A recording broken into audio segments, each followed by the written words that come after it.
Начиная работать над фильмом, я не думал, что поднимут какой-то интересный даже для меня пласт информации. Более того, я не мог предположить, что он будет связан с моим первым фильмом «Поездки в Гималаи». Тем не менее, я поднял несколько глубоких тем, каждая из которых заслуживает отдельного фильма. Я не думал, что Удмуртский край пропитан такой глубокой историей, историями людей настолько невероятных и зачастую трагичных. В этом фильме я постараюсь дать краткую историческую справку про город Воткинск, вкратце рассказать те истории и события, которые, как мне кажется, могут быть интересными не только мне, но и зрителю. Город Воткинск стал для меня малой исторической родиной. Тут я провел свое детство и юность. Тут я учился, любил, становился как личность.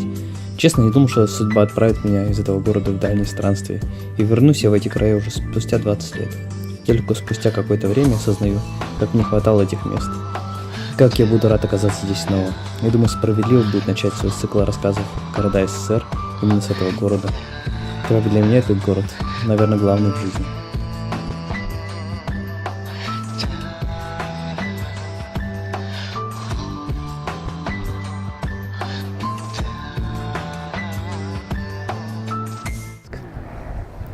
Идея у меня родилась давно снять цикл фильмов про города СССР. Пока я жил в Москве, мне действительно удалось объездить все города бывшего СССР, все столицы. Это и Минск, и Киев, и Ташкент, и Ашхабад. И вот, я всегда думал, с чего же я начну. Думал, что начну с какого-нибудь мегаполиса, с красивого города. Но судьба так повернулась, что вот прошло 18 лет, как я отсюда уехал. И спустя 18 лет я снова в Воткинске, уже полгода здесь. И я решил, что логично будет начать с Воткинска, с этого города, который мне на самом деле дорог, который для меня является стартовой точкой, поскольку здесь прошла мое детство, моя юность, молодость, и здесь началась моя карьера. Для меня этот город является и отправной точкой, наверное, сборки, как стал. После всех перипетий и большого такого отрезка жизненного пути я снова вернулся сюда, в начало. Здесь я долго размышлял о прожитой жизни, которая, в общем-то, уже не маленькая, мне 40 лет. Вот здесь я встретил 40 лет, и думаю, надо сказать, да мне есть что сказать про этот город. Много, наверное, хороших слов. Местные жители его, как, называют уничижительно, что маленький город, деревня, провинция. На самом деле я посетил больше сотни городов.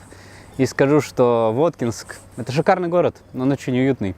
Он противоречивый, здесь много происходит событий, драм разворачивается, люди устраивают себе веселье. Вот. В семейных, по крайней мере, делах. Но быт здесь простой, и здесь людям живется, в общем-то, достаточно просто и комфортно. Посмотрите, вот какая жемчужина этого города – это пруд.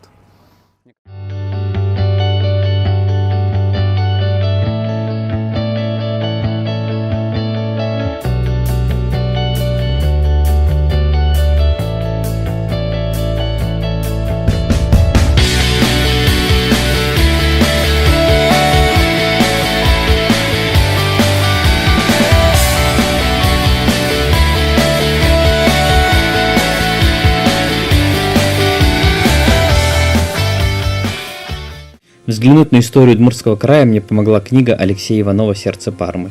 Так сложилось исторически, что Удмуртский край изначально населяли языческие народы.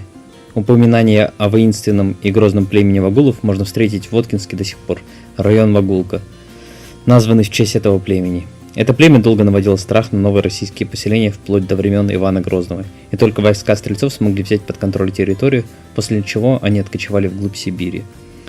Поездки в Гималаи и знакомство с индийской культурой повторно заставило меня по-новому взглянуть на народ, населяющий эти земли. Я не ожидал найти в удмуртском фольклоре упоминание индийского бога Вишну, рунические символы в виде соляра на воротах, свастики в орнаментах одежды и полотенец, символы верхнего и нижнего мира на оконных наличниках. Я до этого считал, что легенда об ариях, раса людей, обладающих тайными знаниями, имеющая связями со всеми народами мира, сильно преувеличена. Воткинск. Здесь, наверное, были мои первые учителя. Вот самые, наверное, первые учителя, которых я могу вспомнить, это Кулаков Владимир Евгеньевич и Супов Георгий Павлович. Это два человека для меня знаковых, которые тоже покинули город Воткинск, учились, скитались, делали карьеру, строили. Один в Питере, второй в Москве. Это были мои такие первые учителя не только по знаниям, а по каким-то таким восприятию жизни. И они в меня вложили дух авантюризма, благодаря которому я и решил покинуть этот город. Ну, так сложилось, что сначала я переехал в Ижевск, потом в Москву. А уже работая в Москве, я и поработал на разных проектах, в разных местах. Знаковые люди, здесь интересные люди живут. Мне кажется, этот город хорош для внутренней работы над собой. Здесь не нужно строить карьеру, здесь нужно просто жить и пытаться наслаждаться. А поводов наслаждаться и способов наслаждаться здесь много. И лес, и большая река Кама рядом, и природа сказочная. Все здесь есть для счастья, я считаю. Я по-доброму отношусь к этому городу и считаю его очень хорошим. Мне всегда было приятно возвращаться после московской суеты, здесь отдыхать, быть в кругу своей семьи, своего рода. После Москвы, я скажу вам, здесь просто какой-то рай. И вот я уже здесь полгода и пока не хочу уезжать. И, возможно, все-таки я отсюда уеду на какое-то время, но вернусь, обязательно вернусь. Я думаю, старость я буду встречать здесь, именно в этом городе. Слишком много меня связывает с ним. Также по-новому для себя я открыл исторический период, связанный с революционным периодом начала 20 века. Работа с архивами и общение с историками и краеведами заставила по-новому взглянуть на события того времени, происходившие в Удмуртии. Думаю, эта часть истории, а именно Ижевско-Воткинское восстание, заслуживает отдельного фильма. Меня зовут Алла Карпеева, я ученый-секретарь Музея истории и культуры города Воткинска. Я здесь, в Воткинске, родилась. Я люблю этот город, и мне хотелось бы, чтобы вы его полюбили так же, как люблю его я. Мне хотелось рассказать о городе неформально, показать и рассказать какие-то интересные, необычные места нашего города, подчеркнуть особенность, менталитет, есть такое слово, которое отражает характер нашего города. Ну и поскольку я здесь родилась, то коренное прозвище жителей воткинских – это чебаки. То есть я воткинская чебачка. Мы сейчас находимся в центре нашего города. Это и архитектурный, и духовный центр нашего города. Собственно говоря, это и промышленный центр города. Именно отсюда начинался город-завод. Вообще история Воткинска очень тесно связано с историей нашего завода. Воткинский машиностроительный завод – это наше градообразующее предприятие. И оно, как сейчас получилось, находится в самом центре нашего города. Это сердце нашего города, и пока оно бьется, город будет жить. Естественно, город не мог существовать без церкви. И вот на том месте, где я сейчас нахожусь, в 1760 году была построена первая церковь вообще в России, церковь во имя святителя Дмитрия Ростовского. Очень интересный момент. Дмитрий Ростовский – это реальная историческая личность, которого очень ценил Петр I в свое время. И это был один из первых музыкантов, профессиональных музыкантов нашей страны. Его называли русским Бахом. Ну и, наверное, ничего не бывает случайного. Спустя много лет, в 1840 году, в Воткинске родился Петр Ильич Чайковский, будущий великий композитор, ну и гордость нашего Воткинска. Церковь была построена, здесь небольшая, деревянная, поселок рос. И, естественно, когда в 1813 году Воткинск получил очень важный и гордый для нас статус, мы стали горным городом, маленькой деревянной церкви в центре горного города было не место.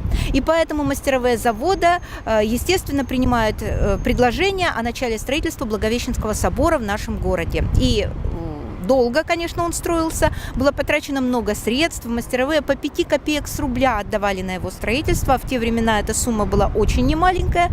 И в 1828 году собор принял своих первых прихожан, а спустя еще примерно 15 лет у собора появилась колокольня, и в этом соборе в 1840 году был крещен Петр Ильич Чайковский.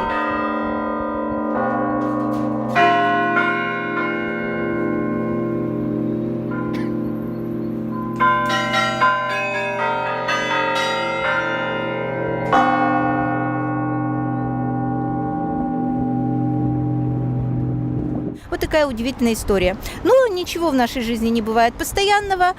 Проходит время, случилась революция. Естественно, новое правительство боролось со всеми религиозными предрассудками, сносились церкви, соборы, храмы, мечети, все что угодно. Собору нашему еще повезло, его не взорвали. Он был закрыт. В 1929 году была снесена колокольня, и здесь некоторое время располагался театр, потом драматический театр, музыкальный театр. И И в 1959 году здесь был открыт Дом культуры имени Ленина. И поэтому сейчас, дорогие друзья, когда вы приезжаете в Воткинск, когда проезжаете по нашей великолепной плотине, это самая, кстати, большая плотина, построенная в 18 веке, многих гостей города удивляет горделивый величественный собор, который, наполовину внешне, во всяком случае, он выглядит так, как он выглядел во времена Чайковского, и из него не менее горделиво выходит Владимир Ильич Ленин, который указывает нам дорогу в светлое будущее.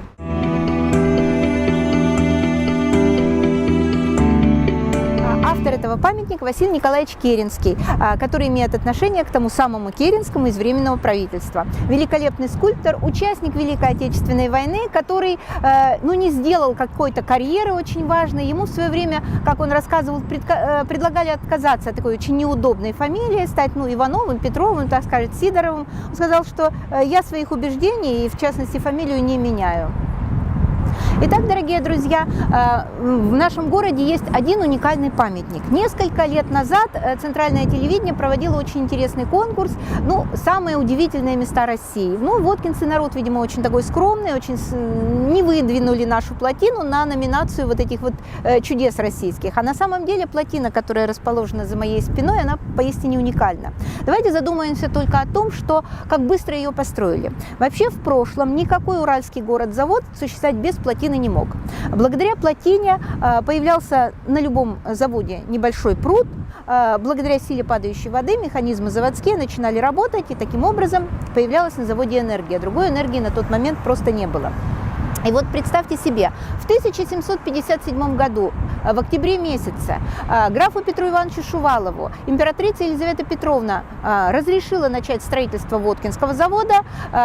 Дело к осени, осенью строительные работы не велись, а уже в апреле месяце, конкретно 3 апреля 1758 года, строительные работы у нас начались. Начали расчищать ложе будущего пруда. У нас этого великолепного пруда тогда не было. Здесь была такая тайга, болотистая местность, огромное количество рек и речушек. Нужно было все это рассчитать. Нужно было рассчитать, чтобы плотина была построена именно в том месте, где она максимально эргономична, наверное, так скажем. И если в апреле 1758 года работы начались, то уже в сентябре 1759 года, спустя 1,5 года, завод дал свою первую продукцию. Вот только задуматься, за это время появился наш огромный пруд, причем рассказывает, что дно пруда было промазано глиной для того, чтобы вода не просачивалась сквозь такую достаточно зыбкую почву. Была построена вот эта плотина, для этой цели использовалось так называемое царское дерево, это знаменитая лиственница. Благодаря огромному количеству лиственницы, которые росли в наших краях, была построена плотина и на Воткинском, и на Ижевском заводе.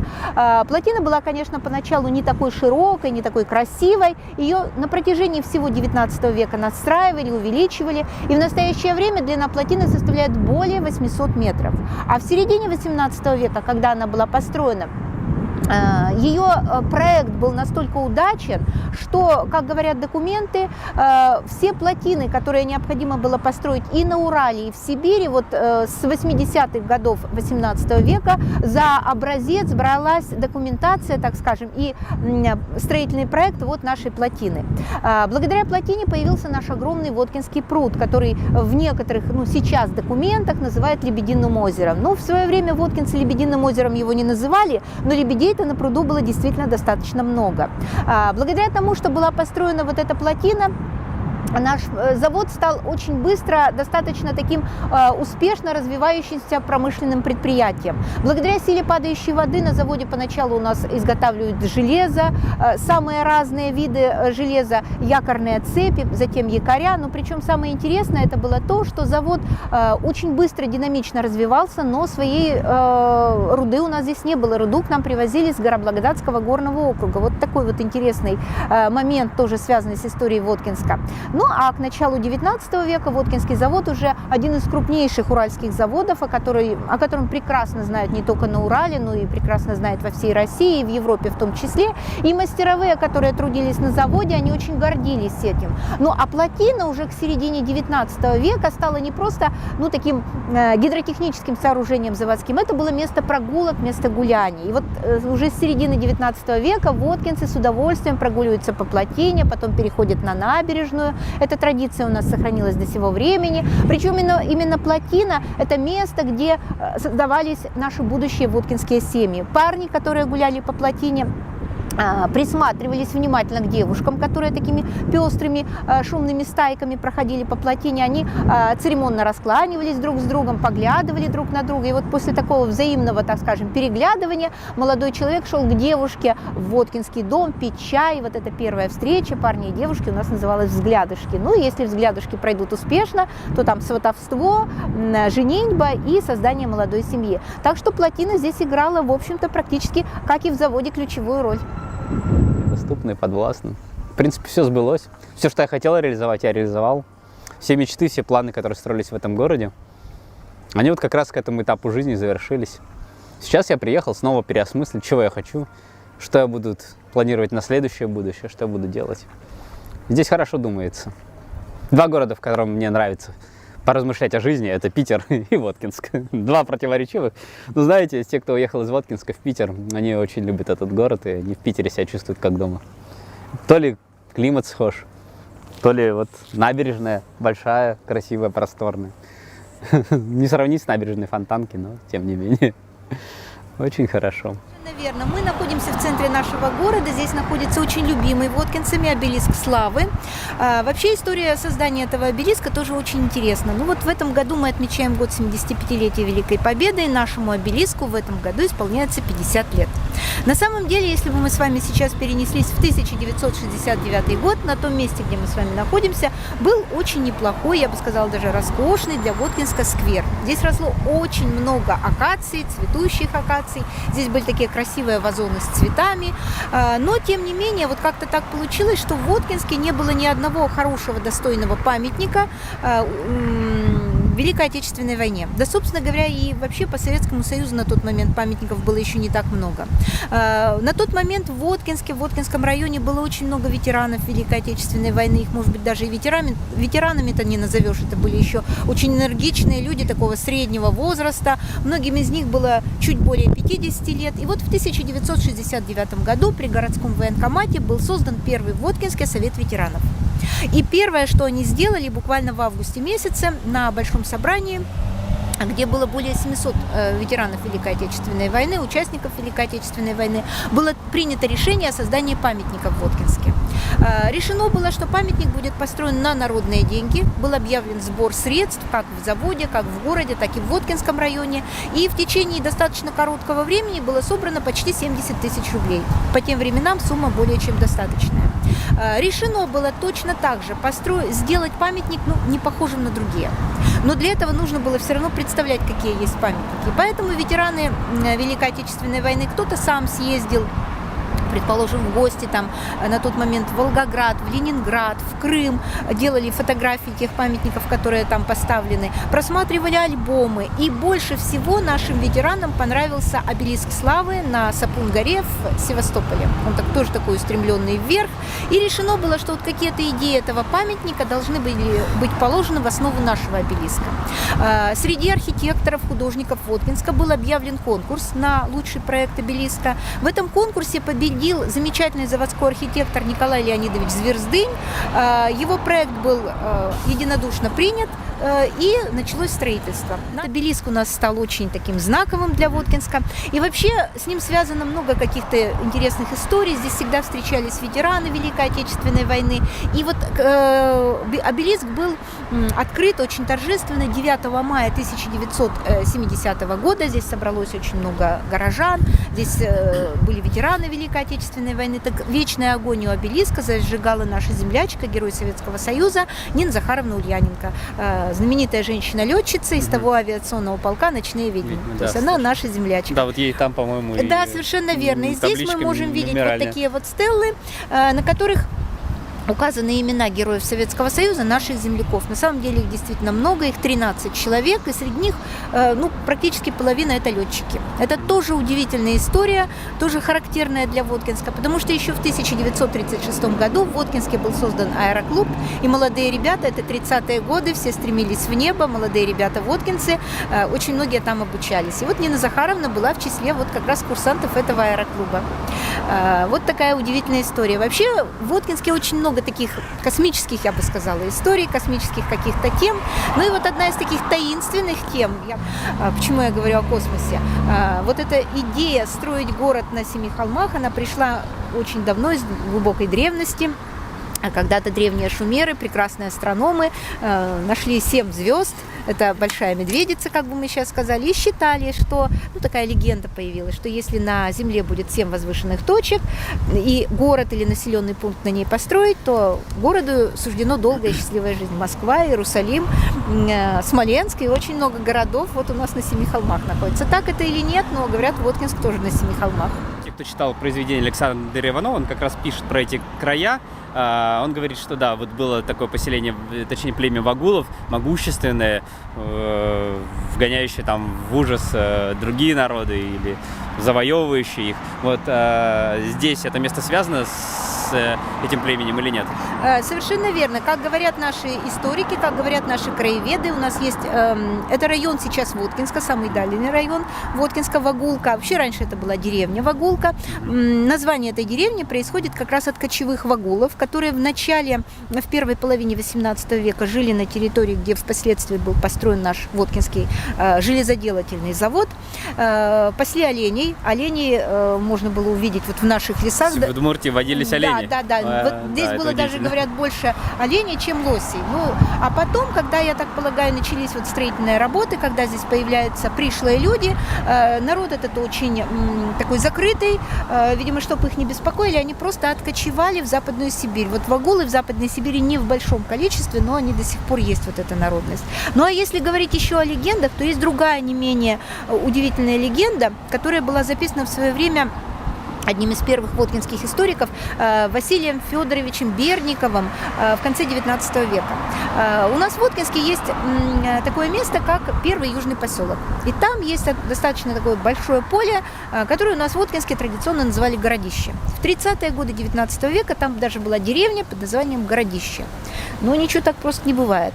В 1838 году, когда к нам на Воткинском заводе, активно работает Илья Петрович Чайковский, он за год до этого приехал, он возобновил деятельность ученого общества, и вот инженеры, специалисты, они, изучают окрестности завода, проводят геологические работы какие-то, археологические, примитивные, тем не менее, раскопки. И там были обнаружены, странные топорики какой-то непонятной формы, о чем было сообщено, куда следует по инстанции, так скажем. И уже в 30-е годы XIX века в Вятской губернии было отмечено, что да, есть какие-то древние памятники на территории Воткинского завода. К концу XIX века археолог Андрей Спицын проводит здесь у нас исследования и приходит к выводу, что вот на том месте, где у нас сейчас расположено городище, жили люди в 3-5 веке нашей эры. Это мазунинская культура. То есть история Воткинска, если мы будем ее считать от 3-5 века, она уходит вглубь времен, во времена Древнего Рима. Да, Древнего Рима, Древней Греции и Египта. Совершенно верно, вот так вот.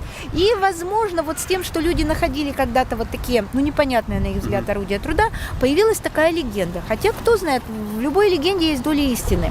Эта легенда говорит о том, что когда-то в наших краях жило племя небольшого роста, они были очень смуглые, звали их Чучка. И вот когда здесь появились белые люди, то есть начинается строительство завода, по одной версии Чучка ушли под землю, и больше их никто не видел. По другой версии, вот здесь, где мы сейчас с вами находимся, Чучка построили большой чум, зашли все туда, подрубили стойки этого чума и сами себя погребли под землей, с тем, чтобы не жить вот среди этих чужих для них людей. Две версии этой легенды существуют, причем самое интересное, что легенда о маленьком низеньком народе, который называется Чучка, существует на всех уральских городах-заводах. То есть эта легенда характерна именно для Урала. И, возможно, она появилась не просто так, действительно, какие-то древние люди здесь жили, и, возможно, те подземные ходы, о которых я говорила, возможно, это останки каких-то вот древних сооружений вот этого неведомого народа. Это легенда, кто знает. В общем-то, нам предстоит это все изучить. Сейчас мы находимся на одной из старых улиц нашего города. В прошлом эта улица улица Поповская, а сейчас это улица Ленина. Конечно, в любом городе центральная улица должна быть названа именно улицей Ленина. Вообще, надо сказать, что на этой улице, к нашему счастью, сохранилось еще достаточно большое количество старинных воткинских домов, которые отражают какую-то нашу особенность, нашу самобытность. И один из таких домов расположен также именно на этой улице.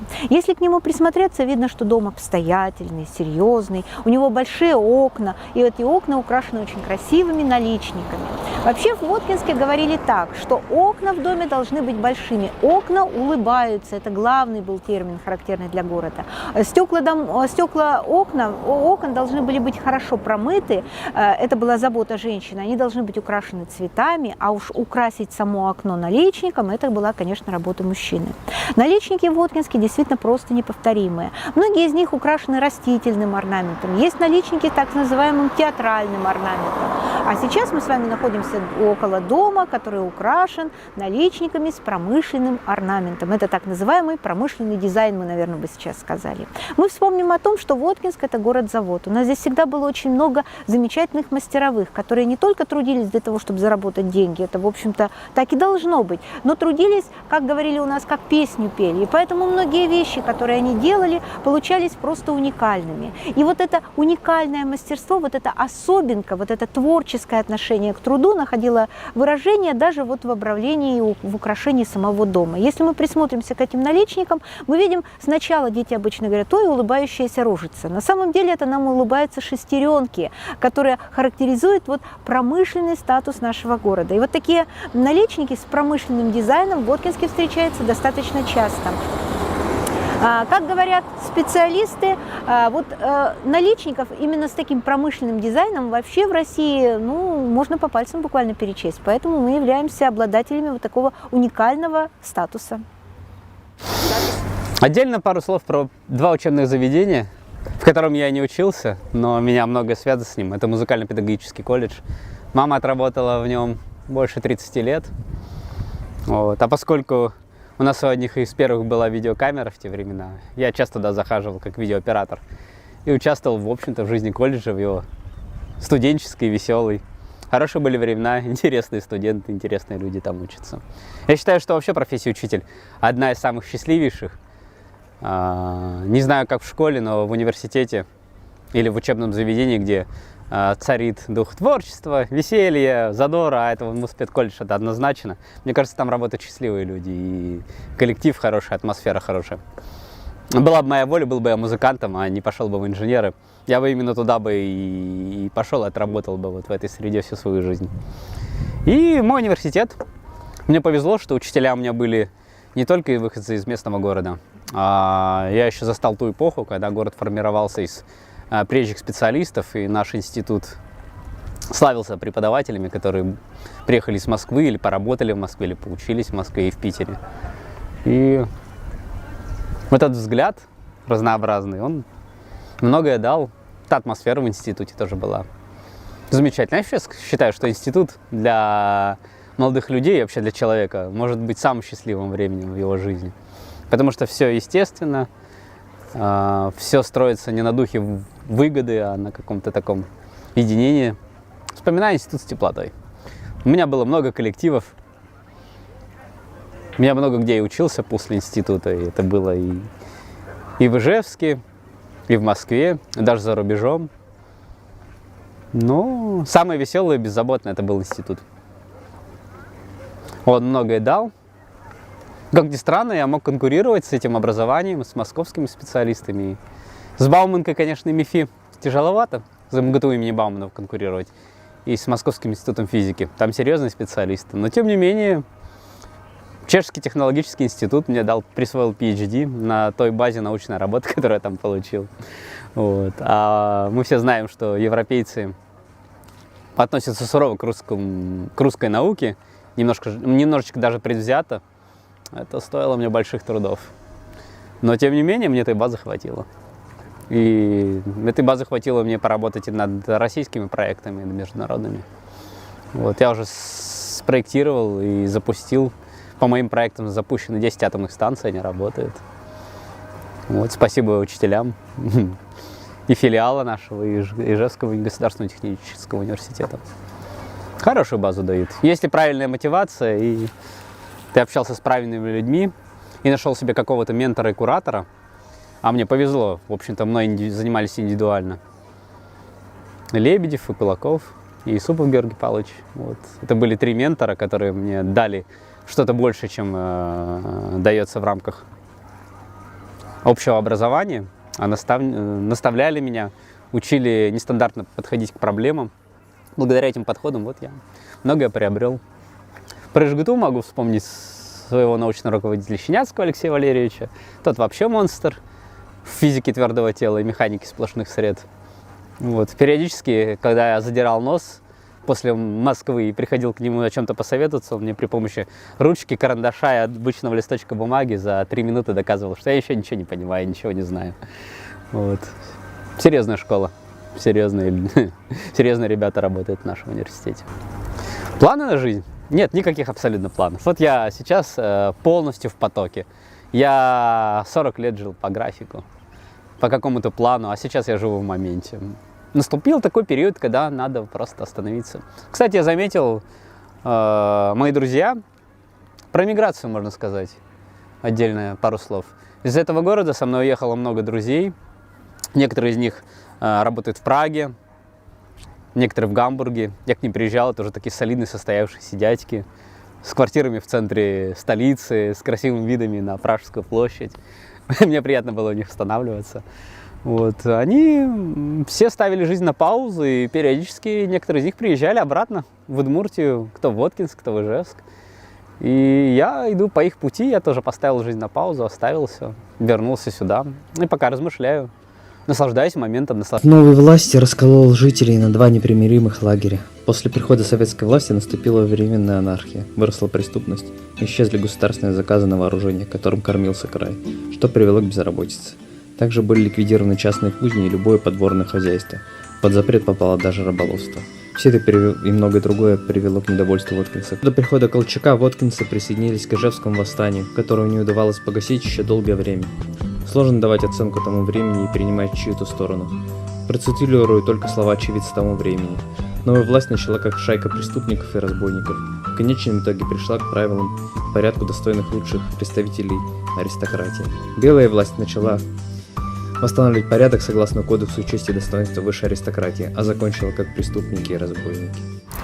Ну вот сейчас мы находимся на месте, которое до недавнего времени для Воткинска было знаковым. Это так называемая Партизанская площадь или Братские могилы, как мы его называли в Воткинске. Здесь установлен памятник жертвам белогвардейского террора. Этот памятник был установлен в июньские дни 1959 года, когда отмечали 40 лет установления советской власти в нашем городе. В настоящее время памятник этот находится, не слишком в хорошем состоянии, но все равно здорово, что этот памятник сохранился, потому что это часть нашей истории. Это часть истории, которая связана с трагическими, страшными, не до конца известными и понятыми еще событиями времен Гражданской войны. Вот только сейчас исследователи очень активно занимаются этой темой, только сейчас открывается большое количество архивов. Мы располагаем многими документами, которые не были введены до этого в широкий круг исследовательской работы. Но, к сожалению, конечно, сейчас уже нет очевидцев этих событий. И многие события, о которых хотелось бы узнать из первых уст, мы знаем уже в пересказе их внуков, их правнуков.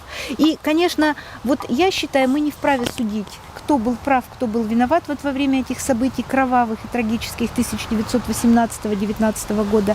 Но вот давайте только представим себе, как это все развивалось, вся эта история. Итак, 1917 год, власть в стране перешла к временному правительству, император Николай II отказался от власти, и, как рассказывают наши источники, которые сохранились в документах, в газетах, а у нас в Воткинске издавалась газета, она так и называлась «Воткинская газета», в Воткинске появляется огромное количество агитаторов. В одном углу площади агитируют за большевиков, в другом углу площади агитируют за социал-демократов, за меньшевиков, за анархистов, за максималистов. Здесь появляются еще кадеты. И вот как простому сельскому обывателю, так называли наших воткинских жителей, как разобраться им вот в этой через полосице взглядов, предложений каких-то. Причем представитель той или иной партии выступает очень хорошо, очень профессионально, и каждый говорит о том, что именно он прав, и именно его программа является самой верной и самой точной. И вот чтобы понять, насколько это было сложно, в свое время мы в музее провели провели, своего рода такой небольшой психологический эксперимент. Мы распечатали программы 6 наиболее популярных партий наших воткинских без обозначения этой партии и предложили всем нашим посетителям, которые к нам приходили, проголосовать за ту партию, программа которой им кажется максимально приемлемой, максимально удобной, максимально комфортной для жизни. Воткинцы с удовольствием откликнулись на этот эксперимент. Было распечатано у нас 200 вариантов. И когда мы подсчитали и подвели итоги, то оказалось, что наши современники все являются сторонниками партии меньшевиков. Большевистская программа партии завоевала, получила, наверное, 5-6, может быть, процентов. То есть точно так же отреагировали на программное положение партии меньшевиков и наши предки в 1918 году. Поэтому понятно, что когда начинаются все вот эти революционные события, для воткинцев программа меньшевиков была максимально удобной, максимально комфортной. Кроме того, надо отметить, что воткинцы жили всегда своим хозяйством, у них было большое подсобное хозяйство. Они работали, мужчины работали на предприятии, которое всегда было связано с государственным оборонзаказом, будем так говорить, и поэтому они во многом зависели, конечно, от государства. И когда произошел слом вот этой системы, когда нет государственных заказов, когда к нам приезжают красноармейцы из Кронштадта, это революционные матросы, которые, проходя по Воткинским улицам, с ужасом видят, что воткинцы, коренные потомственные воткинцы, живут в домах, хороших, крепких обстоятельных домах. Во дворе очень много домашней скотины, есть огород, есть кузница, есть покосы, есть земельные угодья, то так жить пролетариат просто не мог. Это вообще было, безусловно, неправильно. И поэтому начинается в 1918 году не только в Воткинске, но и в Ижевске, в купеческом городе Сарапуле, экспроприация этого неправильным путем нажитого имущества. И для воткинского мастерового было непонятно, как дом, который строил он, строил его отец, его дед, куда они вкладывали все свои силы и средства, вдруг получается, что этот дом нужно отдать. Отдать, например, для революционных матросов, либо в этом доме будет размещаться какой-нибудь клуб, а семью просто-напросто выселяют на улицу, потому что дом слишком большой. Кроме того, когда воткинцы узнали о том, что вся рыба, которая находится в каме и в пруду, является собственностью государства, и когда воткинский рыбак отправляется на рыбалку и выясняется, что он похитил государственную собственность, и его привлекает к ответственности, это тоже было совершенно непонятно мастеровым Воткинского завода. И такие перегибы, совершенно, конечно, глупые, мы это сейчас понимаем, они происходили ведь не только в Воткинске, они происходили в Ижевске, они происходили в Сарапуле. И на этой волне, конечно, невозможно было разобраться, как вести себя в этой ситуации. А тут нашлась группа активных деятелей. И в Ижевске, и в Воткинске у нас был союз фронтовиков, который поднимает это восстание против родной, казалось бы, советской власти. И рабочие считают, что очень много у нас сохранилось таких воспоминаний в музее, где говорится о том, что большинство жителей Воткинска восприняло событие революции как очередной бунт, который слишком затянулся, который рано или поздно будет закончен, и все вернется на круги своя. И, естественно, они, как законопослушные граждане, должны помочь возвращению этого законного порядка. Причем очень многие воткинцы, ведь они не были монархистами, они не наставили на том, чтобы было восстановлено правление императора. Они были за временное правительство, они были за Совет рабочих депутатов, но в основной своей массе без большевиков. И все эти разногласия, они подпитывались, естественно, умелыми провокаторами. Это не без этого. И в конце концов восстание вспыхнуло. Это было самое крупное восстание. Это было против родной советской власти. Начинается оно в Ижевске 17 августа 1918 года. И через некоторое время, буквально через несколько дней, перекидывается к нам в Воткинск. В течение нескольких месяцев Воткинск был в руках восставших. Опять же, восставшие установили свои правила, свои порядки. Здесь издавалась газета, продолжала издаваться Воткинская газета. Здесь все делалось для того, чтобы воткинцы не чувствовали себя беззащитными. Но, с другой стороны, например, на Воткинском заводе были сделаны баржи, которые в связи с обстоятельствами, которые происходили в стране, не были отправлены заказчику. И эти пустые баржи решено было использовать как баржи смерти, как баржи тюрьмы. И там содержались воткинцы, которые выступили активно за советскую власть. власть. Нельзя сказать, что все воткинцы там были уничтожены или расстреляны, но погибших среди них было много. Я думаю, что Сергей Константинович Просимов об этом подробнее расскажет. Так вот, когда Воткинск был освобожден, или Воткинск был занят войсками Владимира Мартыновича Азина. Разные у нас мнения есть на этот счет. Перед Благовещенским собором города, где мы с вами уже были, была вырыта огромная братская могила, и там было похоронено 123 жертвы белогвардейского террора, так сказано в документах. Для Воткинска, конечно, это было страшное, потрясающее событие, но проходит полгода, и в Воткинске появляются колчаковские войска. И первое, что делают колчаковцы, они разрывают эту огромную братскую могилу, вывозят оттуда гробы, свозят на окраину города, где мы сейчас с вами находимся, это была самая окраина города, здесь было скотское кладбище. Эти гробы складывают штабелями, и пленных красноармейцев, которые у них здесь были, они заставляют эти гробы устанавливать, обливают все это горючими веществами, керосином и поджигают. Воткинцы говорят о том, что большего ужаса они просто видеть ни за свою жизнь не видели, когда вот уже погибших людей, вторично казнят. Причем самое это сейчас выясняется интересное, что сделано-то это было, конечно, очень эффектно, страшно эффектно, но в это время, 1919 год, идет эпидемия тифа. И вот эта огромная братская могила, которая была в центре нашего города, она была очень неглубокой. И с тем, чтобы избежать распространения вот этой инфекции, весна, талые воды размывают вот эту огромную могилу, колчаковский доктор говорит о том, что эту могилу нужно убрать из центра города, чтобы спасти жителей. И вот решено было сделать, с одной стороны, доброе дело, а с другой стороны, вот такой устрашающий элемент присутствовал. И вот все эти гробы были вывезены вот сюда, на это место, здесь они были сожжены. И вот это место в Воткинске долгое время пользовалось, не дурной славой, но его обходили просто стороной.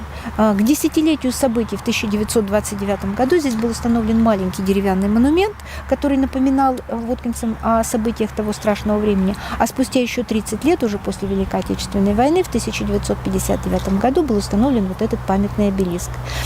У него на передней стороне этого обелиска было великолепное бронзовое изображение борцов за советскую власть, выполненная по проекту воткинского скульптора Михаила Тутынина. Но, к сожалению, сейчас этого барельефа нет. В безумные нулевые годы барельеф был кем-то похищен, и вот уничтожен. То есть часть нашей истории снова оказалась в забвении, что ли. Конечно, очень необходимо, чтобы этот монумент был восстановлен.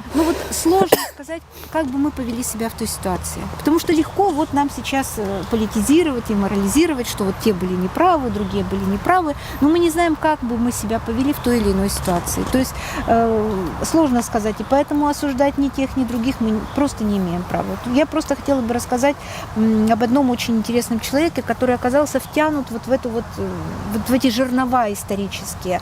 Это Константин Чубуков, совершенно молодой человек, сын Павла Андреевича Чубукова. Его отец был мастером кузнечного цеха, это потомственная семья тоже мастеровых Воткинского завода. Его отец был очень уважаемым человеком, и, кстати, во время событий 1905 года, события Первой русской революции у нас тоже имели место. Так вот, его отец Павел Андреевич был председателем Совета рабочих депутатов в Воткинске. То есть человек очень уважаемый. К сожалению, он рано скончался, семья осталась большой очень. И вот Константин был старшим сыном в этой семье. Он взял на себя ответственность за то, чтобы прокормить семью, за то, чтобы его младшие сестренки получили бы образование гимназическое. Он работал на заводе. Человек был удивительно творческий, очень нежный, очень тонкий, такой ранимый. Играл в любительских спектаклях, хорошо играл на гитаре, пел, сочинял стихи, выписывал у себя в блокнотик понравившиеся стихотворения. Очень любил жестокие городские романсы. Это вообще характерно для Воткинска. Человек совершенно мирный, совершенно далекий от каких-либо там политических потрясений. Обвиняя себя, что вот она не спасла сына, но в то же время она понимала, что в этой ситуации поступить по-другому она не могла. И вот таких трагедий очень много. В общем-то, да, здесь были противоречия и баржи смерти, с одной стороны. И перекосы вот с другой стороны, то есть и расстрелы были совершенно безумные.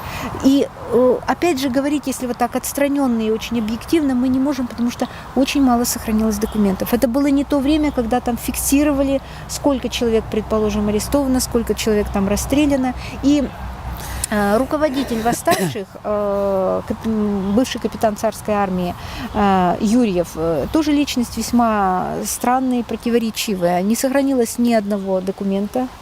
Вернее, как, сохранились документы с его подписью, не сохранилось ни одной его фотографии.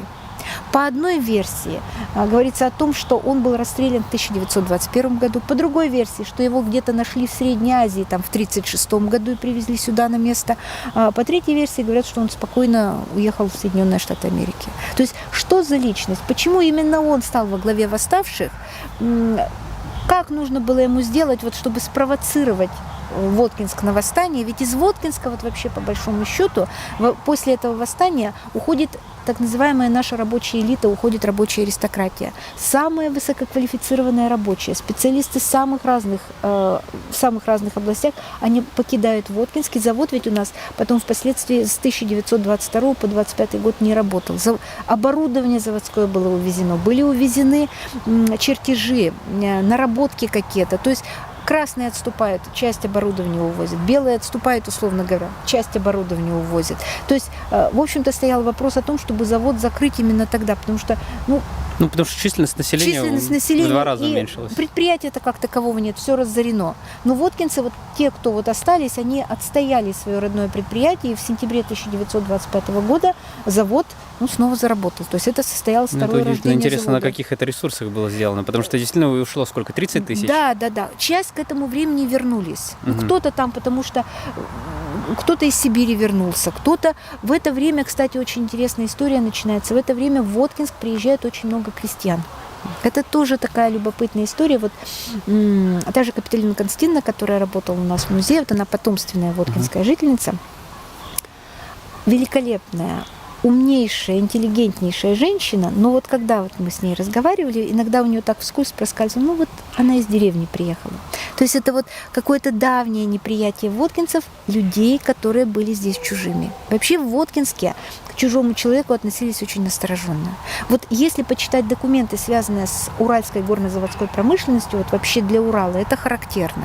То есть мастеровые заводы здесь работали из поколения в поколение, это своего рода такая закрытая каста, это такое, как в Европе, цех такой мастеровых. И принимали постороннего сюда с большим трудом. Неудивительно, если, в общем-то, Удмуртия формировалась, и сюда были переселенцы еще и старообрядцы, староверы. То есть это замкнутая каста была, такая, каста. Совершенно верно. И вот когда люди приезжают из деревни, они приезжают со своим менталитетом, со своими взглядами, они были чужими. Именно тогда, вот в 20-е годы, в Воткинске появляется такая традиция, как пение частушек на улицах. У нас до этого никогда не пели частушки, это было неприлично, это было невозможно просто.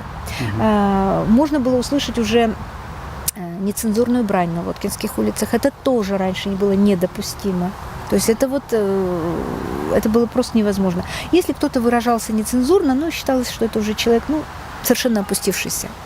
Что еще был такой интересный момент, тоже характерный для Воткинска? В Воткинске маленьких детей в семьях называли уменьшительно-ласкательными именами. Там Юрчик, Ванчик, например. Но ни в коем случае не Юрка, Ванька.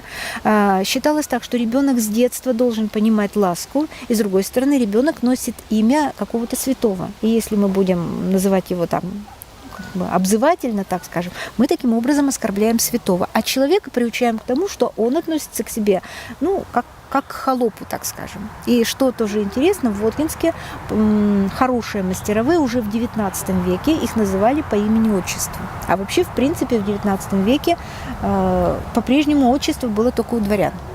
Крестьянин не имел отчества.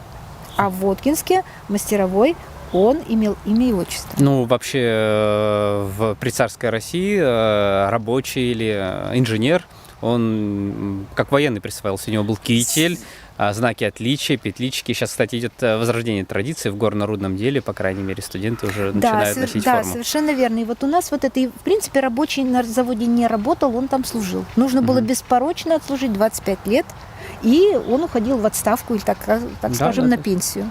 В общем-то, понятно, да. И поэтому вот этой старой традиции породили противоречия, неприятия нового. Я понимаю, потому что здесь есть и уклад, и поддержка государства, и лояльность государства была старорежимному сильная. И тут все это прям через колено ломалось. И в общем-то, ломалось серьезно. И в Воткинск, я знаю, взяли только элитные латышские стрелки, которые пришли в количестве 5000, и там 2 бронепоезда, они смогли взять и Ижевск, и, в общем-то, впоследствии Воткинск. Ну и как взять? В принципе, люди просто отсюда ушли, когда поняли, Да, что проиграли. По сути, сражение как таковое было, но не сильное. То есть люди просто стали уходить. С Колчаком ушла большая часть жителей города, почти 90% всех работников завода и большая часть жителей, часть из которых дошла до Маньчжурии. Некоторые вынуждены были эмигрировать в Лос-Анджелес, и там до сих пор существует Воткинская ижевская община. Часть жителей впоследствии вернулась и не пострадала от репрессий, но не всех коснулась данная судьба. Наиболее ярким событием красного террора стал расстрел семьи Чернышовых. Их родственник Федор Чернышов упоминается одним из жителей города 1824 года. Родственник этого человека, Андрей Чернышов, стал священником, закончил семинарию духовную, был впоследствии настоятелем Благовещенского собора в городе Воткинске и похоронен здесь у нас на кладбище его могилы. И вот отца Андрея, он был краеведом, есть у него книга своя, опубликованная в свое время в XIX веке. У них с матушкой было 9 детей, и 3 из 7 сыновей стали священниками, а 2 дочери вышли замуж за священников. Один из этих 3 сыновей, отец Николай Чернышов, как раз мученически пострадал в годы революции от безбожной власти. Сам отец Николай родился еще в XIX веке и, будучи священником, был одновременно очень образованным и культурным человеком. Он был почетным членом Воткинского общества любителей драматического искусства Петра Ильича Чайковского. Вот. Он 25 лет преподавал, занимался, как это правильно выразиться, образованием людей. Он преподавал и в женской гимназии. То есть историческое, духовное, наверное. Да, такие должности занимал. И кроме того, его очень всегда тревожила любая боль народа, любая трагедия народа. И одна из главных трагедий народных в те времена это было пьянство, повальное пьянство. И поскольку еще с 19 века, с конца 19 века получили большое распространение общества трезвости по всей России, тогда их насчитывалось около 2000, в которых состояло около 500 000 человек. Одно из таких обществ по благословению отца Иоанна Кронштадтского отец Николай организовал в Воткинске. Отец Иоанн Кронштадтский приезжал в Сарапул, и отец Николай получил от него в дар икону Божией Матери. По преданию эта икона была всех скорбящих радость. Образ. И 500 рублей материальной помощи в тех деньгах. 500 рублей большая сумма по тем. Да, по тем дореволюционным временам это была большая сумма. Это более 2 годовых оклада, наверное, если не 3. Может быть и так, на самом деле. Вот. И здесь напротив Благовещенского собора, на берегу пруда, было здание двухэтажное. И в нем отец Николай устроил клуб трезвости. Там устраивались и чаепития, давали обеды дешевые для малоимущих. Вот. Там он вел свои лекции, занимался с пьющими. И надо сказать, что все вот эти его усилия, направленные на отрезвление народа, были не бесполезными. В действительности пьянство на заводе пошло на убыль. Но это сейчас город Воткинск называется городом. В те времена это был завод, он городом не назывался. Так вот, в заводе пьянство пошло тогда на убыль. Отец Николай тоже, в свою очередь, был настоятелем, как его отец, настоятелем Благовещенского собора был. Когда он выходил из храма, настолько за десятилетие его богослужения, за его самоотдачу всецело людям, его настолько любили, что когда вот он выходил из собора и шел домой по улице, то люди колоннами стояли с двух сторон, прося его благословения, прося его совета, до самого дома его провожали после богослужения. И когда была русско-японская война 1905 года, отец Николай принял и участие в помощи воинам находящийся на войне, состоял в обществе Красного Креста. И когда началась революция, началась гражданская война, было Ижевско-Воткинское восстание, в котором он тоже принял участие. Вот, его матушка, его супруг, дочь Варвара, перевязывала раненых, как бы помогала лечить, была сестрой милосердия, помогала лечить раненых. Сам он духовно кормлял людей, как священнослужитель. Дело в том, что отец Николай рано овдовел, и у них с матушкой было 4 детей. И одна из дочерей, Варвара, осталась до самого конца со своим отцом. Она не вышла замуж, хотя и имела предложение. Она получила образование светское, так же, как и отец ее, преподавала в гимназии. Но отказалась выйти замуж, сказав, что отца одного не оставлю. Вот, и ходила за отцом, была ему помощницей во всем, и в трудах его, и в домашних делах.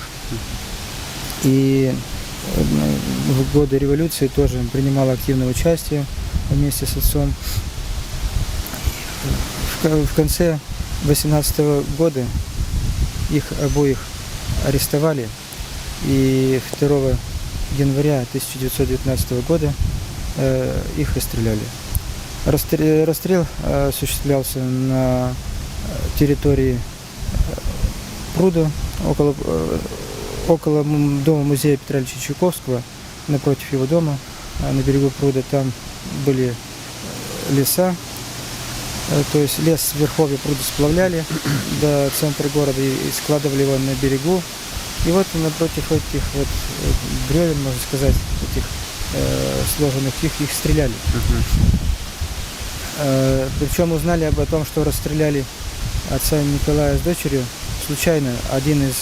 Был морозный день, и один из расстреливавших зашел неподалеку в дом согреться и сказал: сегодня стреляли Длинногривого, так он назвал отца Николая. Вот. И по свидетельству, как осуществлялся расстрел, дочь Варвары настолько крепко вцепилась в своего отца, отказалась оставить его, что ни расстреливавшие, ни отец Николай не смогли ее от себя оторвать. И так ее расстреляли первой. А отца Николая требовали снять, чтобы он снял крест, но он отказался это сделать, сказал, что расстреляйте, тогда и снимите. Причем тот солдат, который расстреливал, рассказывал, что вот стреляли Длинногривого, никак не могли его расстрелять. Стреляем, он все стоит, все что-то шепчет и шепчет в это время. Скорее всего, конечно, шептал молитву, может быть, за упокойную, о дочери своей, о себе самом, о близких убиенных. И расстреляли их, поскольку это была зима, закопали неподалеку, очевидно, и не глубоко. И они не могли испортиться, конечно, то есть их тела не могли испортиться в это время. Когда пришел Колчак, их из земли изъяли, принесли в Благовещенский собор, и там устроили всеобщее прощание, потому что народ его очень любил. Эти годы, десятилетия преподавания, десятилетия богослужений, он был известен всему народу, и было всеобщее прощание с отцом Николаем и его дочерью Варварой. И после этого прощания его похоронили на нашем кладбище, у Спасо-Преображенского храма, на Горное кладбище. Тогда это было единственное здесь действующее кладбище в Воткинске. И поскольку это все документально не фиксировалось, из уст в уста просто передавалось из поколения в поколение, что расстрелянные отец Николай и Варвара были похоронены здесь, вот на этом месте. Здесь была просто могила одна, один общий был холм, и был крест, безымянный крест. И когда уже речь пошла о том, что канонизировать отца Николая и найти его мощи, живых свидетелей уже не осталось, тех, кто мог бы сказать, что они здесь, похоронены здесь. Но поскольку мы помним слова, передававших нам, где они были похоронены, мы указали археологам, что место захоронения здесь. Так это или не так, это можно было выяснить, только раскопав. И когда выкопали могилу, действительно оказалось, что они похоронены здесь. Вместе в одной могиле. Не просто в одной могиле. Это был один общий гроб, широкий, и они были положены в одном гробу. И между ними была единственное, что сделана доска, разделявшая отца Николая и его дочь Варвару. Нельзя обойти историю Воткинска без упоминания великого композитора, прославившего не только город, но и Россию, Петра Ильича Чайковского. Думаю, благодаря ему в городе развито музыкальное и художественное образование. Есть музыкально-педагогический колледж, 2 музыкальные школы и школа искусств. Я очень рада вас приветствовать в музее-усадьбе Петра Ильича Чайковского. И сразу вам скажу, что в Воткинске, в маленьком Воткинске, тихом Воткинске, Петр Чайковский, будущий великий русский композитор, он родился и прожил только первые 8 лет жизни. И вообще в старину говорили, что 8 лет – это еще младенческие годы жизни. Но, как я уже говорила, до конца дней Чайковский, он с такой любовью вспоминал Воткинск.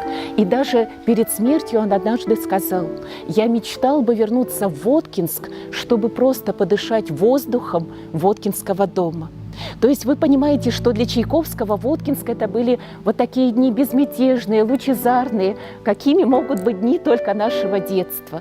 И навсегда Воткинск оставался вот тем добрым, теплым приютом в воспоминаниях, в который возвращался Петр Ильич.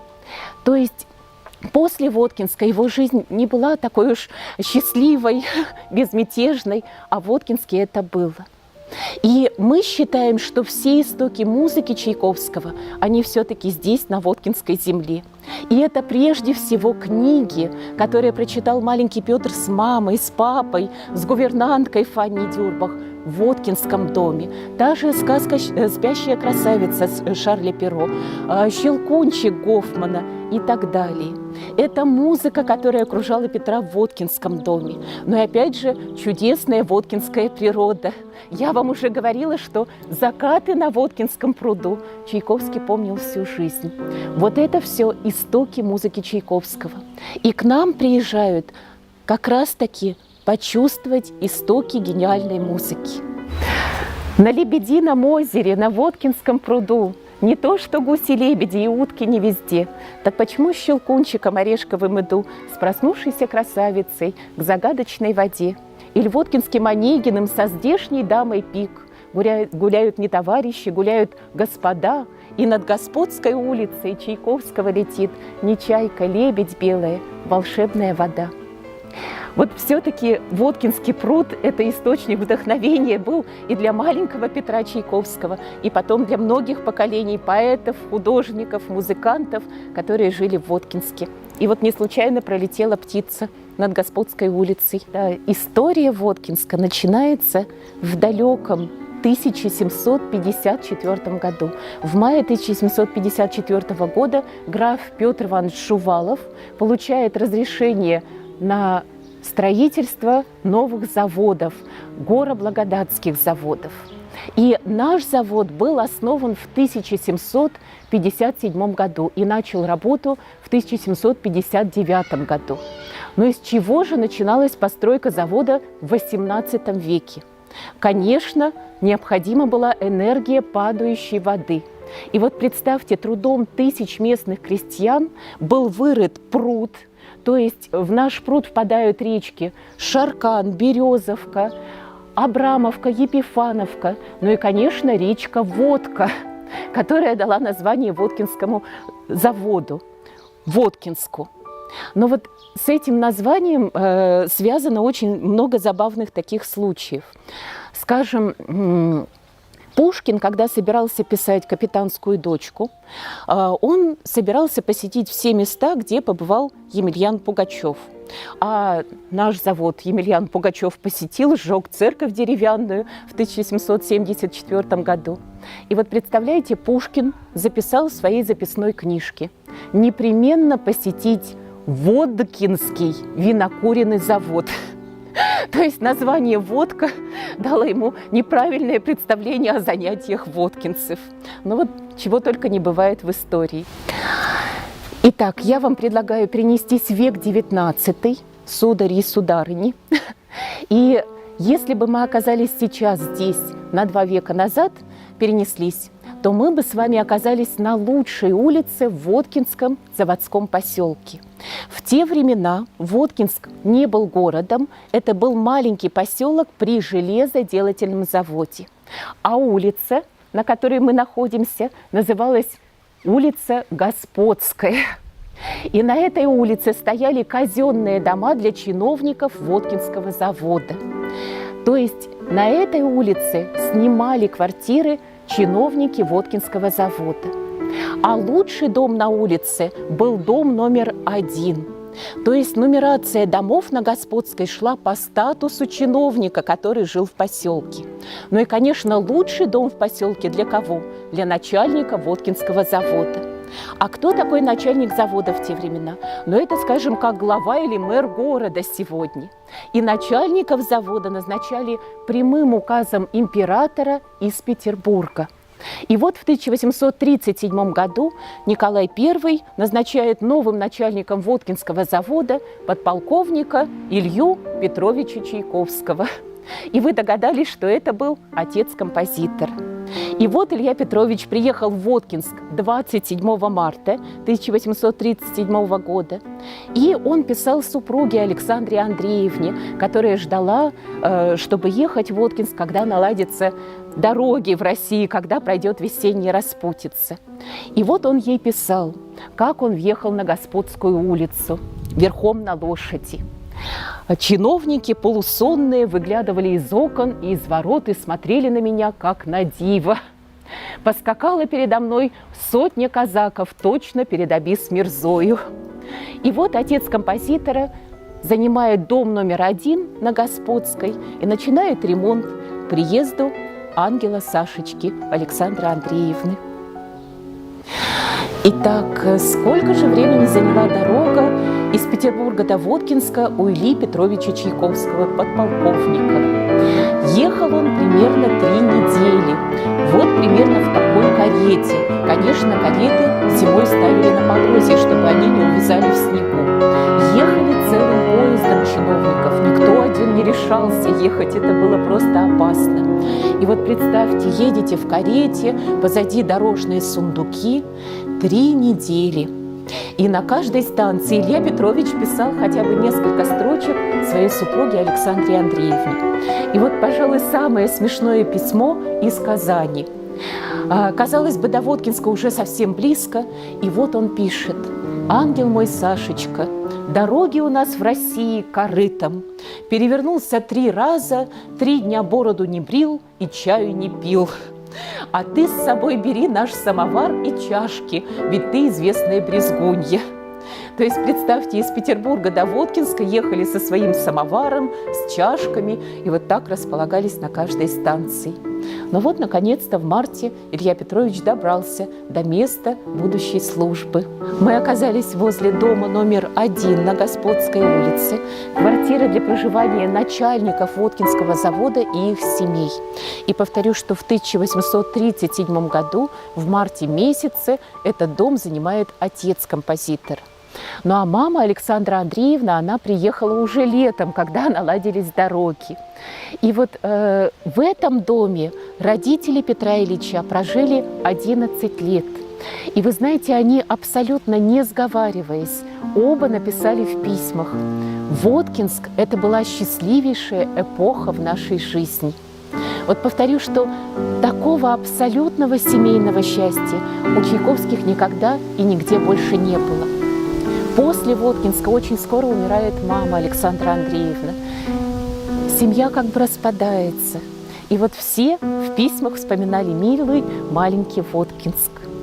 Но этот дом был построен в 1806 году.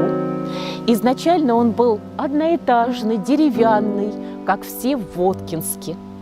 Ну а через 20 лет после этого прекрасный архитектор Василий Никифорович Петенкин, он решил дом перестроить на дворянский манер. И вот посмотрите, дом оштукатуривают с 2 сторон, и появляется 2-й этаж, мезонин. И вы видели прекрасное полуциркульное окно. Вот нигде в Воткинске больше такого окна нет. Творение Василия Никифоровича Петенкина, та же двухэтажная беседка, Николаевский корпус завода и так далее, и так далее, и так далее. Ну а сейчас я вас приглашаю зайти в музей счастливых воспоминаний. Так мы называем наш музей. Итак, перед нами уникальная фотография семьи Чайковских. Она сделана в 1848 году. Это год отъезда Чайковских из Воткинска. Илья Петрович на этой фотографии уже генерал-майор, выходит в отставку. И после Воткинска была Москва, был Петербург. Потом Чайковские жили в Алапаевске, где Илья Петрович управлял таким же, как Воткинский, заводом. Но повторю, что Чайковские никогда больше не были так счастливы. И все они в письмах вспоминали милый маленький Воткинск.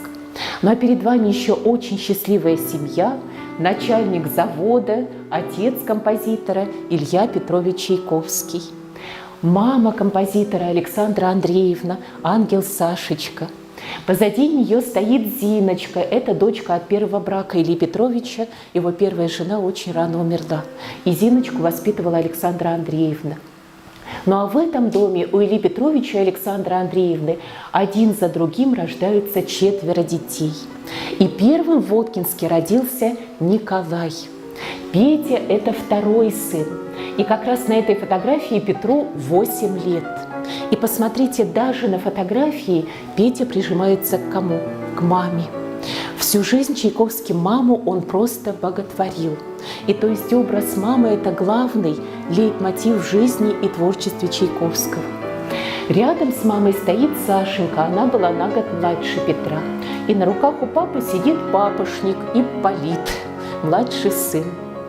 Так вот, детей в этом доме воспитывала француженка, гувернантка мадемуазель Фанни Дюрбах. Ее привезла из Петербурга специально Александра Андреевна. И вот как раз Фанни Дюрбах в Воткинске начинает называть Петра стеклянным мальчиком, хрустальным мальчиком. Как вы думаете, почему? Подумала. Очень чувствительный был. Совершенно верно. Он был очень хрупким, очень ранимым. Вот представьте, он любое замечание переживал неделями, поэтому на уроках его просто не ругали, лишь бы он не плакал. И это я к чему? Всю жизнь Чайковский оставался вот таким стеклянным человеком. Вы наверняка слышали, что Петр Ильич был крайне застенчивым, очень деликатным. Он страшно смущался своей славы. И вот, скажем, даже когда после премьеры «Пиковой дамы» в Праге его поклонники понесли на руках от концертного зала до гостиницы, он начал плакать, закрывать лицо руками и кричать: «Это не мне, не мне, матушке России!» И он опять же писал: «Я вырос в глуши и с детства, с самого раннего, проникся красотой лучших черт русской народной музыки». То есть всю жизнь Чайковский сам понимал, что истоки его музыки вот здесь, на родной Воткинской земле. И в этом доме он написал первое свое музыкальное произведение. Итак, в мае 1837 года Илья Петрович принимал на Воткинском заводе будущего Александра II, цесаревича Александра. Александру в то время было всего лишь 19 лет, и он по настоянию отца совершал путешествие по уральским заводам, чтобы собственными глазами увидеть производство. И вот представьте, как к приезду будущего императора готовился отец композитора. Во-первых, интересный факт. Он пишет Александре Андреевне: «Ты должна доехать по дорогам, которые делают специально для Александра». То есть до Воткинска были уложены хорошие дороги. Второе. Илья Петрович пишет: «Я подготовил портфель документов, в коем содержались чертежи машин и проекты реформ. Целый час я докладывал цесаревичу о делах завода, чем его страшно утомил. А потом мы отправились в завод, и я дал поиграться ему со всеми машинами». Но, тем не менее, все проекты были одобрены, в том числе модель пудлинговой печи, первой на Урале. И вот так появилось у нас пудлингование в Воткинске. Ну и самый интересный факт. На заводе цесаревичу поднесли специальный молоточек, и он один раз ударил по якорю 167 пудов, которые ковали в это время на заводе.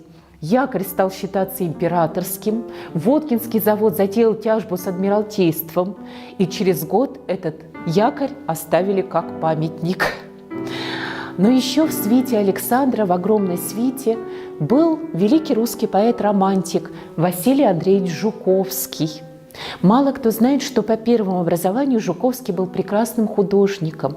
И в путешествиях по России он не просто вел дневник, он вел рисованные дневники. И нам очень повезло, что один из рисунков – это вид на Воткинский завод. Итак, Василий Андреевич вышел на балкон этого дома, и перед ним панорама Воткинска. Она мало изменилась даже в наше время.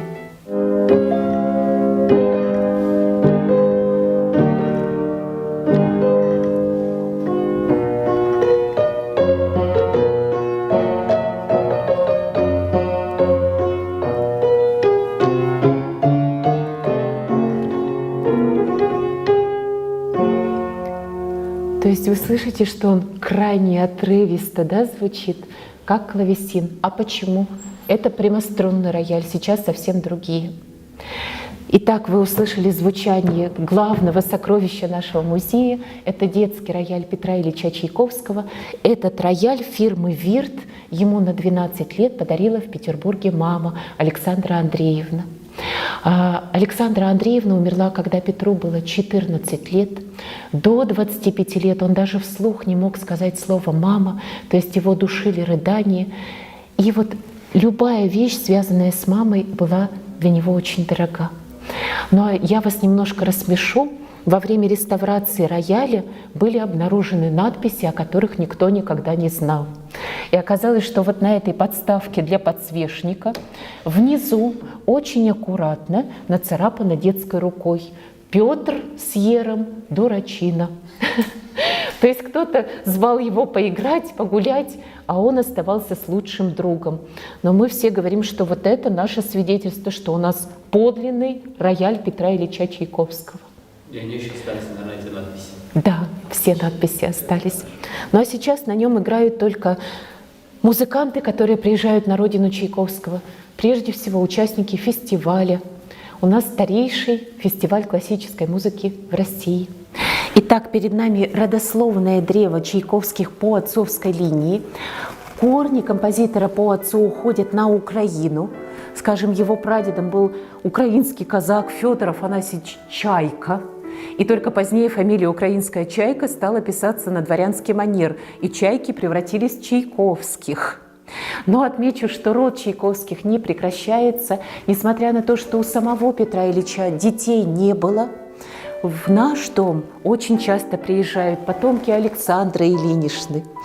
Это правнучатые племянники Петра Ильича, скажем, Георгий Ефимович Давыдов, Лев Ефимович Давыдов, их сын, их внук. И они создали даже галактику городов Чайковского. То есть это их миссия – нести имя Чайковского на земле. В галактику городов Чайковского входят все города, связанные с жизнью и творчеством Петра Ильича. Не так давно у нас побывали потомки Николая Ильича Чайковского. Как ни странно, они продолжают служить в РЖД. Николай Ильич занимался железными дорогами в России. Многие потомки живут и за границей. То есть связь с потомками Петра Ильича мы поддерживаем. Илья Петрович был прислан сюда как начальник управления заводом, государственным заводом. И как государственный служащий он получил это помещение, эту усадьбу на время своей службы с неплохим годовым окладом по тем временам. Но в то же время и по освоению, он был прислан как специалист по освоению производства пудлингового железа. Ему же в помощь были выписаны англичане, Самуэль Пен, специалист по горнорудному делу, который, как, в общем-то, и принято, как все экспаты, в нынешнее время получал гораздо больше, чем государственный служащий. Это, кстати, традиция сохранилась и по сей день, насколько я знаю.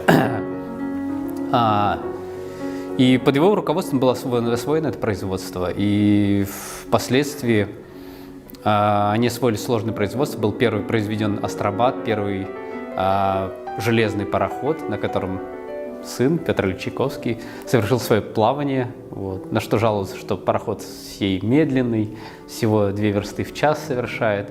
Но это было достижение, и считаю, что как бы сын гордился отцом, я думаю, вот, как специалист. Вот его рабочий кабинет, и думаю, здесь кипела жизнь, приходили специалисты, решали вопросы, думаю, собирались и инженеры, и конструктора того времени, и мастеровые. Вот. Здесь была, наверное, рабочая атмосфера, и люди работали до поздней ночи. В Москве моя знакомая Ирина нашла книжку иммигрантов, которые уехали в Сан-Франциско, именно из Воткинска, в ту волну, когда после восстания с Колчаком ушло почти 30 тысяч жителей этого района, Воткинска и Воткинского района, а это почти половина проживающих. И вот они издали эту книгу об эмиграции.